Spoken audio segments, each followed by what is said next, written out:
আমরা প্রত্যেকটা মানুষই, যেসব মানুষ আমাদের ছেড়ে দিয়ে চলে যায় তাদের জন্য আমরা আফসোস বসে রাখি, আর যে সমস্ত মানুষ আমাদের মনে রেখে দেয় তাদের জন্য অবহেলা।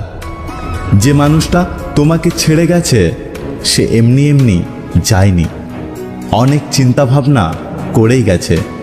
সে আসলে তোমাকে ছাড়তে চায়নি, কিন্তু মানুষটা তার জীবনের খাতায় যোগ বিয়োগ গুণভাগ এবং সরল সব অঙ্কের সমীকরণ মিলিয়েই গেছে। তোমাকে ছেড়ে যাওয়ার জন্য তার কাছে হয়তো অনেক কারণ ছিল, তুমি সেসব কারণ কখনোই খুঁজে পাবে না। জবাব চাইলেও সঠিক জবাব কখনোই পাবে না। আমি বলছি, মানুষটা তোমার জীবনে থাকার হলে কোনো কারণ ছাড়াই থেকে যেত। তবে একটা কথা, কোনো না কোনো কারণ তো অবশ্যই আছে, আর সেটা হলো প্রয়োজন। প্রয়োজন ফুরিয়ে গেছে বলেই মানুষটা তোমার জীবনে নেই।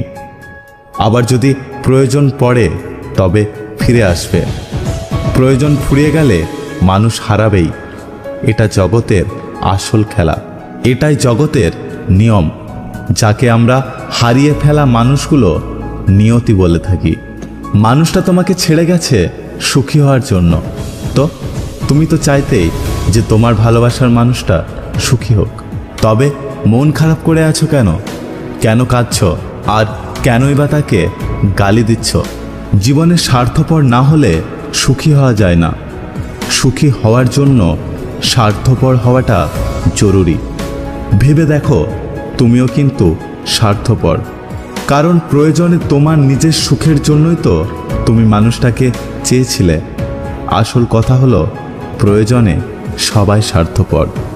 অর্থাৎ যে চলে গেছে তাকে যেতে দিন, যে ভালোবাসছে তাকে বুকে জড়িয়ে নিন।